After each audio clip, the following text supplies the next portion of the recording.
Assalamualaikum warahmatullahi wabarakatuh. Halo semuanya, perkenalkan nama saya Tony Eka Wahyudianto dari kelas 11 MIPA 5 SMAN 2 Kediri.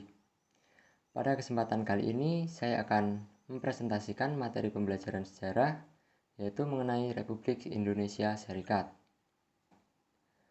Republik Indonesia Serikat atau yang lebih kita kenal sebagai RIS adalah suatu negara federasi. Negara federasi adalah negara yang terdiri dari negara-negara bagian yang saling bekerja sama dan merupakan hasil dari sebuah kesepakatan. Nah, Republik Indonesia Serikat sendiri merupakan hasil kesepakatan dari 3 pihak dalam konferensi meja bundar, yaitu Republik Indonesia, Bijen Comes for Federal Overlords atau BFO, dan juga Belanda. Masa RIS ini juga tidak berlangsung lama, yaitu dimulai pada tanggal 27 Desember 1949 hingga 17 Agustus 1950.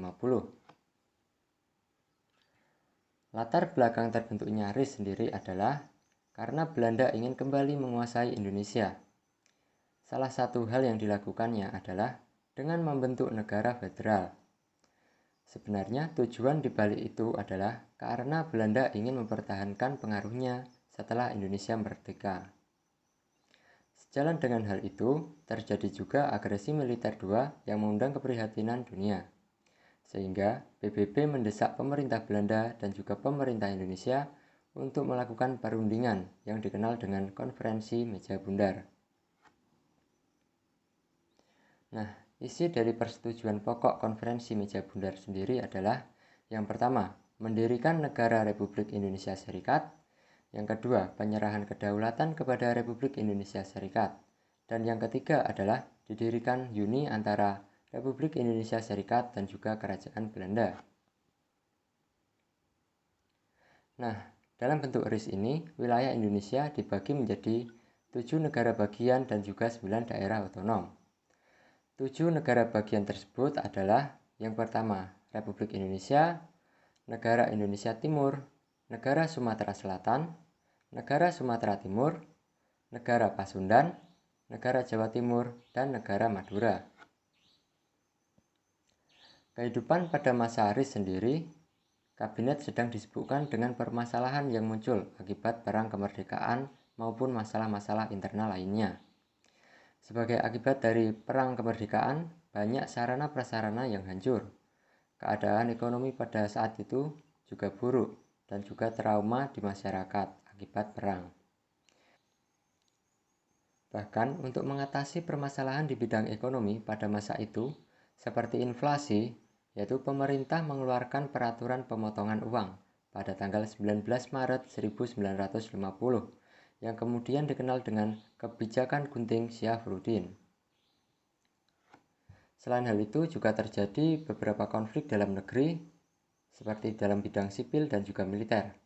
Contohnya seperti Angkatan Perang Ratu Adil di Bandung dan juga perlawanan DI atau TII di Jawa Barat.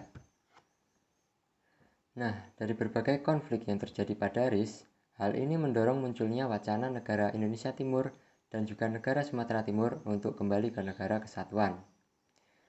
Selain itu, hal ini juga didorong karena RIS tidak sesuai dengan cita-cita proklamasi kemerdekaan. Pada tanggal 8 April 1950, diadakanlah konferensi segitiga antara RIS, negara Indonesia Timur, dan juga negara Sumatera Timur. Pada tanggal 12 Mei 1950, kedua negara memberikan mandatnya ke Muhammad Hatta untuk pembicaraan negara kesatuan. Pada tanggal 19 Mei 1950, tercapailah kesepakatan untuk membentuk negara kesatuan yang didukung oleh sebagian besar rakyat di negara bagian. Pada akhirnya, pada 17 Agustus 1950, bertepatan dengan momen kemerdekaan Indonesia, Presiden Soekarno menandatangani Rancangan Undang-Undang Dasar Sementara 1950 atau yang kita kenal sebagai UUDS 1950. Dengan ditandatanganinya UUDS 1950, maka pada 17 Agustus RIS secara resmi dibubarkan dan dibentuklah Negara Kesatuan, yaitu NKRI atau Negara Kesatuan Republik Indonesia. Oke, mungkin itu saja yang dapat saya sampaikan. Terima kasih telah menonton. Wassalamualaikum warahmatullahi wabarakatuh.